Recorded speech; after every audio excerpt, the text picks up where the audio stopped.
paro sube en enero. Este repunte del desempleo que se produce tras 2 meses consecutivos de descensos fue, sin embargo, el menos pronunciado en este mes desde el año 2004.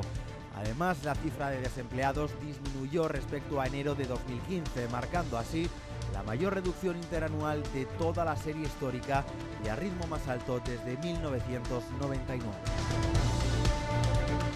La infanta Cristina seguirá acusada en el juicio del caso Nos. La Audiencia Provincial de Palma acordó mantenerla en el banquillo en contra del criterio de la Fiscalía y de la Abogacía del Estado al rechazar la aplicación de la doctrina Botín. Manos Limpias pide ahora una condena de 8 años de prisión para la infanta y una multa de 2 millones de euros. La imputación de concejales, exediles y asesores del Partido Popular en la ciudad de Valencia por un presunto caso de blanqueo de capitales ligado también a la financiación irregular de la formación estrecha el cerco sobre Rita Barberá. La investigación ha propiciado la imputación del equipo de confianza de Barberá durante las últimas décadas y deja a la senadora en una situación especialmente compleja. Se dudaba sobre la capacidad de convocatoria de Sociedad Civil Catalana, pero este domingo ha logrado abarrotar la plaza de Sant Jaume en una imagen muy distinta a la que concitó la investidura del actual presidente Carles Puigdemont. Alrededor de 5.000 personas se concentraron ante la Generalitat y el Ayuntamiento para mostrar su rechazo a un proyecto independentista que no dispone de mayoría electoral ni tampoco social. Estos son algunos de los temas que recogeremos esta semana en Esa Actualidad. Sánchez incluso llega a adelantar un mes ese Congreso Federal. Hay quien dice que por presión directa de esos varones socialistas. ¿Es así, Ignacio? Si no, ¿cuáles son las razones? No, tocaba hacer el Congreso ahora en abril. Lo único que pasa es que se ha buscado otra fecha en mayo y no ha pasado nada. De acuerdo entre todos. Aquí, si es que veis megas donde no las hay. Es decir, el partido, no, de verdad, el Partido Socialista, no, el Partido Socialista es un partido democrático. No, eso por supuesto. Donde lógicamente es la voluntad. Es el único partido democrático de España. No, perdóname, yo respeto. Sobre todo internamente. No, perdóname, no hagas una causa de burla. ¿Entiendes? No, burla, los partidos políticos tienen una representación y son todos valorables, porque estamos en un sistema donde la participación de toda la sociedad. El Partido Socialista ha demostrado durante todo el tiempo que lleva que tiene dentro unos cauces. Se han sometido a la votación y han dicho, el Comité Federal ha dicho, para mayo, pues para mayo se ha votado y eso es mayoría. Y con eso no se cercena ningún derecho. Y con eso lo más importante de todo es que se respeta la voluntad de la mayoría. Si los congresos son para conformar situaciones mucho más positivas para el pro y el bien de todos los ciudadanos. El partido político es un instrumento para generar riqueza, para generar ilusión, para generar esperanza y para evitar esta desigualdad, desprotección y precariedad que ha creado el Partido Popular en estos 4 años. Ya está, perfecto. Ya. Vamos con noticias, hablando, por cierto, de cuestiones económicas. No, vamos con noticias más amables, compañeros. Porque efectivamente hemos registrado un dato, en principio, no demasiado favorable con respecto al paro, crecimiento en el pasado mes de enero, pero sin embargo, como siempre, hay que contextualizar. El paro sube en 57.247 personas y experimenta en enero su menor alza en este mes desde 2004, lo que supone un 1,4% más respecto al mes anterior, hasta superar en total los 4.150.000 desempleados. Este repunte del desempleo se produce tras 2 meses consecutivos de descensos. En enero de 2015 el desempleo aumentó en 77.900 personas, mientras que en todos los primeros meses del periodo 2008-2014 se registraron incrementos superiores a los 100.000 desempleados. Enero es un mes en el que siempre ha subido el paro dentro de la serie histórica por el fin de la campaña navideña que perjudica especialmente al sector servicios. De hecho, el paro se redujo en enero en la construcción, en la industria y en el colectivo sin empleo anterior, y ni el descenso del desempleo en esos 3 sectores pudo compensar los aumentos registrados en la agricultura y sobre todo en el sector servicios. Por su parte, la Seguridad Social perdió en enero una media de 204.000 afiliados, una caída del 1,2% respecto al mes anterior, reduciendo más cotizantes que en enero de 2014 y 2015, lo que situó el número de ocupados en 17.104.000 cotizantes. En el último año el sistema ha ganado más de 500.000 afiliados, lo que se traduce en un crecimiento interanual de la afiliación del 3,19%, la mejor tasa desde 2007. Vamos a analizar esas tendencias y establecer comparativas. Para ello, el siguiente gráfico, que como ven marca la evolución de esos datos del paro, pero eso sí, poniendo, como les decía, en relación esos meses de enero. Ha subido, cierto, han bajado las afiliaciones a la Seguridad Social, sin embargo, desde el punto de vista de tendencia, estamos precisamente además ante el menor incremento desde muchos años atrás, 2004 concretamente. Por tanto, ¿cómo valoráis esta información? ¿Es positiva? ¿No? Hombre, Fernando. Es altamente, por un lado dices, preocupante. Este mes ha subido el paro, sí, pero es que no basta con ver este mes. Es que hay que ver que de enero del 2015 a 2016 hay 375.000 parados menos. Es cierto que ha bajado la cotización, la afiliación a la Seguridad Social, pero en un mes. Es que en el año han subido 500 y pico mil afiliaciones nuevas, que la contratación indefinida, es cierto que a lo mejor pero ha subido un 14% en los últimos 12 años. Entonces, claro, cuando tú antes hablabas de los pantallazos, de la precariedad de estos 4 años, entonces, ¿cómo llamas a lo que había en 2011? A lo que venía anterior. Es que para salir de ese pozo, ojalá hubiéramos podido crear contratos de trabajo buenos, que todo el mundo tuviera un buen sueldo, pero es que veníamos de una situación terrible, precaria, y esa sí es la que dejó las políticas de izquierdas. Con una crisis internacional, de acuerdo, pero con una política de izquierda nefasta, que no supo hacer frente a esa crisis. Nuestros asesores empresariales que además lidian diariamente y desde la calle con esta situación, ¿cuál es vuestra perspectiva? Vamos a ver, este dato, aunque parezca malo, no es tan malo, porque hay que tener en cuenta que es enero, la campaña de Navidades, gracias a Dios, ha sido muy buena este año para el comercio, con lo cual ha habido muchas más contrataciones de lo que se esperaba, con lo cual pues es fácil que terminen más trabajos de lo que se esperaban. Yo creo que la situación que nos viene va a ser un dato histórico, es decir, se ve que las políticas del Partido Popular, en el tema de fomentar la contratación, las tarifas planas de cotización, la reducción de los impuestos, que ahora seguro que no los subirán, ha dado sus frutos, y yo creo que este dato habrá que guardarlo, porque ya se está viendo que donde se están aplicando políticas progresistas en España, del PSOE con el Partido Socialista, con Podemos, está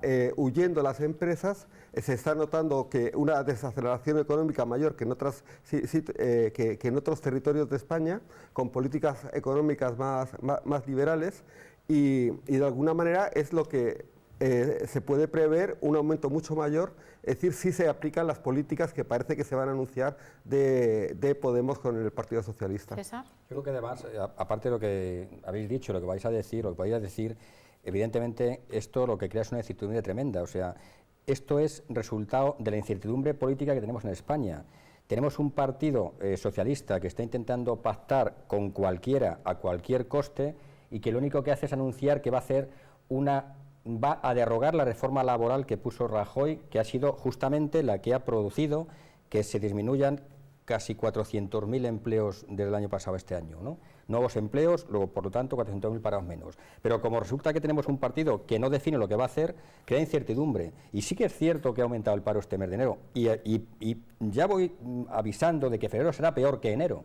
Y será peor que enero porque hablo desde el punto de vista empresarial, yo soy asesor de empresas, como bien sabéis, y estoy en la calle todo el día y me hablan de inversiones y hablamos de creación de empresas, creación de empleo, y la gente está asustada, tiene miedo porque no hay realmente un futuro claro. No sabemos si lo que significa por parte del Partido Socialista el revocar la reforma laboral es poner otra vez 45 días por año de servicio, el despido, que eso es inviable, no hay quien pague 45 días por año, y eso al final el empresario le crea incertidumbre y dice, oye, vamos a empezar a recoger otra vez velas nuevamente. Lo hace el empresario español, no hablo del empresario español del Corte Inglés, hablo del empresario español que tiene un taller con 3 empleados, o que tiene una tienda de comestibles en la calle Unión, o, en fin, empresarios que es el textil, la masa textil empresarial española. Esa es la que produce estos aumentos en disminución de paro. O los salarios de tramitación, César. O los salarios de tramitación, por ejemplo. Hay dos conceptos, ¿no? Uno el de gente asustada y otro el de gente que está asustando a la gente, como las declaraciones del ministro de Asuntos Exteriores, queriendo ver que si no gobierna el PP esto es un cataclismo y aquí poco más o menos que va a estallar un volcán y se nos va a llevar a todos por delante. Ya lo veremos. Eso por un lado, y con respecto a los datos del paro, pues siempre que los datos del paro aumentan, quedémonos con el valor absoluto del momento, ¿no? A partir de este paro es de lo que deben trabajar los que están moviendo ahora la política para formar gobierno, ¿no? Y un dato que no se ha fijado, pero que me parece muy relevante y el más sufriente de todos estos, es que el 55,2% de los parados están sin poder alcanzar el subsidio de desempleo, ¿no? Es decir, ese todavía es mucho más grave. Para mí es el más grave de todos los datos de este momento del paro. Yo hay una cuestión que quiero que quede bien clara. A mí no me preocupa lo del tema del paro. A mí lo que me preocupa son los 204.000 personas que se han dado de baja en la Seguridad Social, porque ahí sí que nos hace peligrar el sistema de pensiones públicas. Y eso ha sido la labor de la reforma laboral que ha hecho el Partido Popular y la política de empleo. Luego no es tan interesante, no es tan positiva, no es tan generadora de empleo, hasta tal punto que de 10 contratos temporales, de 10 contratos que se han hecho han sido 9 contratos temporales. Esa es la precariedad. Existe mayor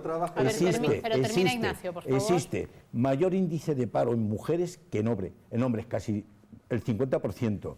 Existe 2 millones de personas que no tienen ningún tipo de protección social y existe al mismo tiempo algo tan inusual, es que el fondo de reserva que existía de pensiones cuando se le dejó al gobierno del Partido Popular con 66.000 millones, está ahora mismo en la mitad, 33.000 millones. Por eso os he dicho al principio que esta labor, esta política de empleo que ha hecho no es tan buena como lo quiere decir, ni la política de empleo ni la política económica. Pero tampoco es tan nefasta como queréis hacer vosotros. No, pero vuelvo a repetirte, pero hay que buscar un modelo de empleo mucho más, como digamos, mucho más positivo, mucho más. Hay que cambiar el modelo productivo. Hay que cambiar el modelo productivo. Que es muy fácil hacer eso que tú dices. Queremos generar empleo fijo a las empresas en vez de costarle el 42% de la seguridad social de un trabajador, que le cueste el 15%. Verás que pronto hacemos fijar a todo el mundo. Te voy a contestar más todavía. Te voy a contestar desde el punto de vista empresarial. Ni siquiera. Un segundo. ¿Cómo que no de coste? Es que un trabajador que cobra 1.000 euros al mes le cuesta al empresario 1.550. Eso es lo que hay que ver. Y si encima hay que despedirle, hay que pagarle 45 días y encima hay que pagarle el salario de tramitación, como decía Arturo, le cuesta a un empresario 20.000 euros un trabajador que tiene 3 años de antigüedad. Si es que hay que cambiar el modelo. Entonces, ¿queremos cambiar el modelo productivo? Sí. Vamos a bajar los costes sociales. Vamos a bajar los costes sociales. Vamos a bajar el cupón de autónomo a los autónomos. ¿Me permites que te diga? Porque es que yo te puedo mandar un dossier entero, a ti y al Tolso entero. No, a mí no, ¿vale? a todos los autónomos españoles pagamos 375 euros para una cosa que no sabemos para qué es, porque nunca nos ponemos enfermos encima, los autónomos, ¿vale? Pero en cambio pagamos más que cualquier trabajador, más que cualquier autónomo. Pero un segundo, por favor. De uno en uno, por favor, que un segundito. no se escucha. ¿Queremos cambiar el productivo? Dile al señor Sánchez de mi parte que baje el cupón de autónomo a los autónomos, que en vez de pagar 380 euros al mes, paguemos 180. Claro, que un trabajador, en vez de costarnos el 42% en la seguridad social, ¿vale?, de la base de cotización, nos cueste el 15%. Y hacemos fijos a todo el mundo desde el primer día. Y hacemos una mochila de indemnización. Cuando vayamos a despedir a un trabajador, yo prefiero pagar a un trabajador en la nómina. En vez de pagarle 1.000 euros, le pago 1.100. Le pago 100 euros más todos los meses para que el día que tenga que despedirle diga, ya te puedes ir a la calle. Porque ya te paga tu indemnización a lo largo del tiempo. No que cuando te echo a la calle me cueste echarte a la calle 20.000 euros. ¿Y de dónde los sacan los empresarios? ¿De dónde los sacan? ¿Y de dónde sacan los trabajadores? Es que siempre ponéis, si es que no hay siempre partir de una base, de una ruptura entre trabajador y empresario, que son tan necesarios para la producción. Claro, la producción, el empresario como el trabajador. No menoscabes la dignidad del trabajador en su propio trabajo. Le estás diciendo estás tratando como si fuese un esclavo. No, que no, señor, no cuentes películas, que no cuentes películas. Bueno, estoy diciendo. Avanzamos, compañeros, por favor. No podemos dejar que es un esclavo. Yo no he dicho eso absolutamente. He dicho que un trabajador al que se le paga, un trabajador al que se le paga la nómina, los seguros sociales, las vacaciones, las pagas extras, la ropa de trabajo, los días festivos, la nocturnidad, peligrosidad. ¿Por qué tenemos que pagarle luego una indemnización de despido? ¿Por qué? ¿En base a qué? Si le estamos pagando todos sus derechos nómina a nómina, ¿o no? Sí, sí. Entonces, Sí, bueno, contestarme pues, a esto, estudiarlo, por el amor de Dios, sí, los políticos, estudiarlo. sí, De pero todas vamos a ver. maneras, pienso que en ningún momento está denigrando al trabajador. Lo que está hablando es de las políticas de empleo, de las políticas sociales, de las políticas ¿Quién fiscales. crea empleo? Pero, El empresario, el pequeñito. Yo no hablo del Corte Inglés ni hablo de FCC, hablo de lo que se está viendo esta noche. Fruteros, carniceros, zapateros, talleres. Preguntarle a esa gente, por el amor de Dios. Si es así de fácil. Pero vamos a ver, cuando tú haces un modelo productivo, preguntas a todo el mundo. Fundamentalmente, la economía en España está basada fundamentalmente en el pequeño y mediano empresario. De ahí que se va a llevar a cabo una política nueva del sistema fiscal, para que el que tenga más, pague más. Pero de ahí a lo que tú me estás también trasladando, que el trabajador contribuye al desarrollo de la empresa, contribuye, tú no estás pagando, él está reclamando su trabajo que está realizando. Pero se lo estamos pagando, Nacho, se lo estamos pero es que tú pagando. decías como diciéndole como si se lo pagases. Señores, es que me parece que me hables avanzamos, así, por en favor. esa situación de descrédito. También yo no sé. hay información y actualidad con respecto al caso Nos. El tribunal ha decidido no aplicar la doctrina Botín a la infanta Cristina. La infanta Cristina continuará en el banquillo de los acusados y será juzgada como cooperadora necesaria de 2 delitos fiscales en el marco del caso Nos. Así lo ha acordado la Audiencia Provincial de Baleares tras el rechazo del tribunal de aplicar la doctrina Botín sobre Cristina de Borbón. La defensa de la infanta había pedido a la audiencia la no legitimidad de Manos Limpias para acusarla en solitario en la primera jornada del juicio. Por su parte, Manos Limpias, que ejerce la acusación particular, pide para ella 8 años de prisión como cooperadora necesaria de 2 delitos presuntamente cometidos por su marido, Iñaki Urdangarín.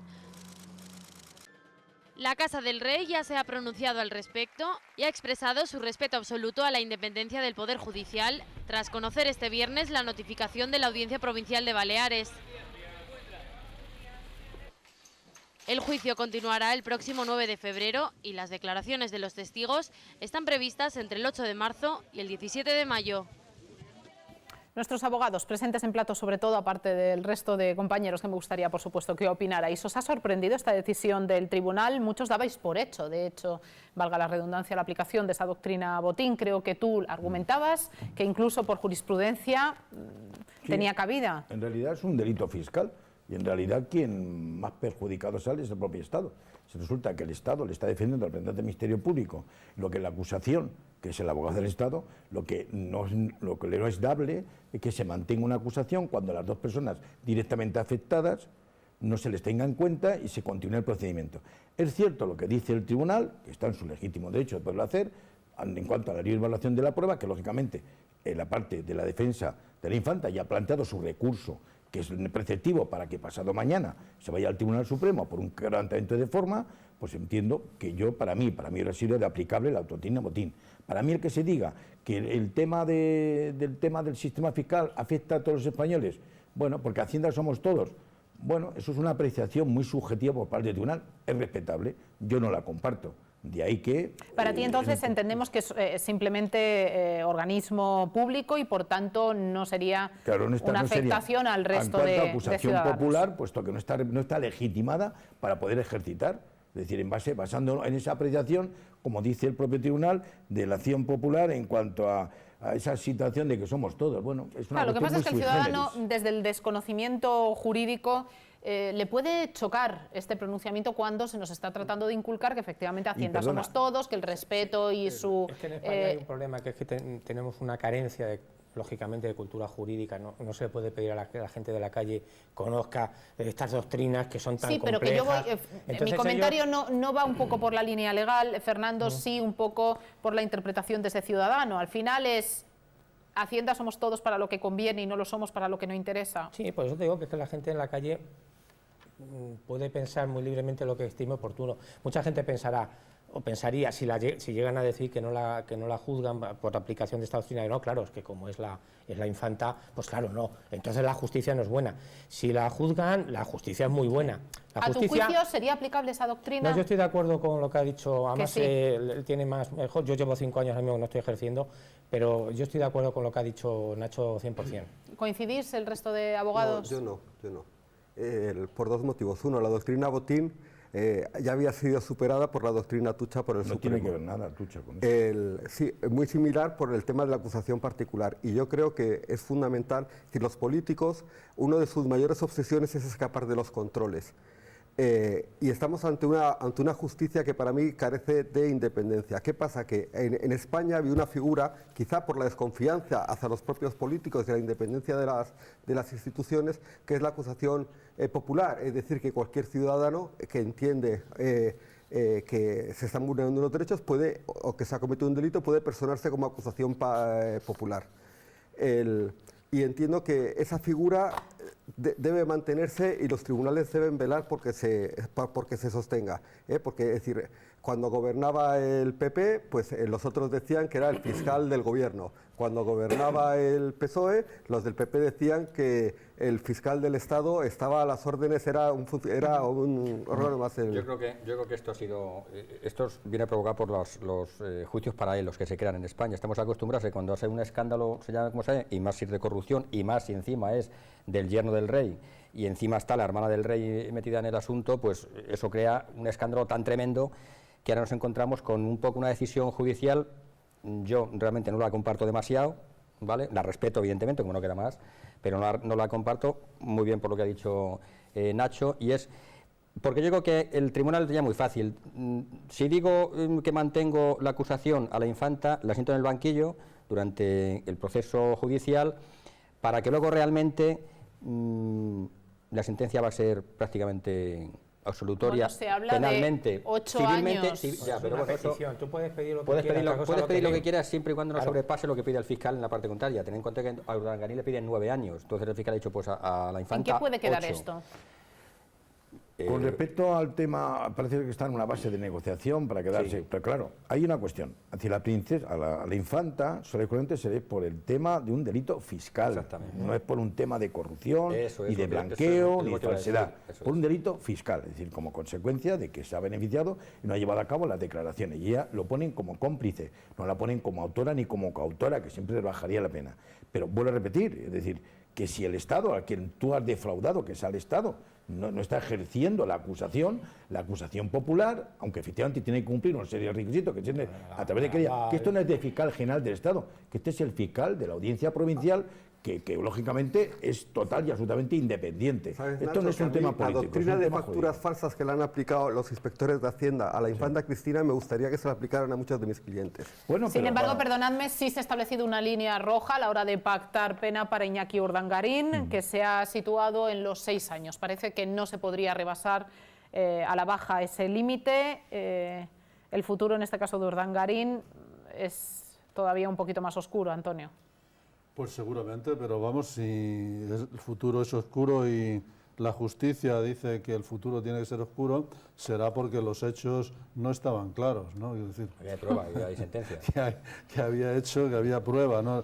Había un matiz aquí a propósito, claro, son personajes muy públicos y la idea del juicio público, el juicio público no condena, el juicio público hace valoraciones y la idea de que el juzgado haya mantenido, pues no le haya aplicado la doctrina Botín, que me parece que es una doctrina muy traída por los pelos para salvar a un banquero en un momento determinado, que el propio juzgado se legitima, ¿no? Se legitima haciendo esta interpretación, digamos, que nos transmite a la generalidad de la gente que todos somos iguales ante la justicia.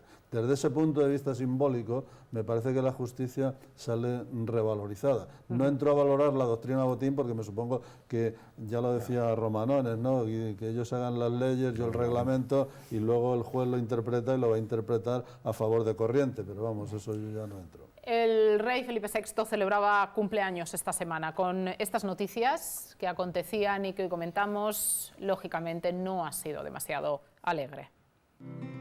El rey Felipe VI celebra hoy un día de lo más especial. El monarca cumple 48 años en una jornada marcada por la última noticia relacionada con el caso Nos. En esta, la Audiencia Provincial de Palma dictaminaba no aplicar la doctrina Botín a la infanta Cristina, por lo que la hermana del rey será juzgada como cooperadora necesaria en 2 delitos presuntamente cometidos por su marido Iñaki Urdangarín. Pero esta no es la única prueba a la que se ha tenido que enfrentar el monarca en los últimos meses. Hace unos días se reunía con los grupos políticos en la ronda de consultas más complicada de la historia de la democracia. Tampoco hay que olvidar Cataluña, un problema más para Felipe VI, que ve como los líderes de la comunidad autónoma buscan su independencia y formar una república. Incluso en el ayuntamiento de la localidad gerundense de Breda, Esquerra Republicana ha decidido declarar por unanimidad a Felipe VI persona non grata. Doña Leticia y sus hijas, la infanta Sofía y Leonor, son las que apoyan a Felipe VI en estos momentos complicados para el monarca. Hoy dejarán estos problemas a un lado para celebrar el 48º cumpleaños del rey. Volvemos en unos instantes.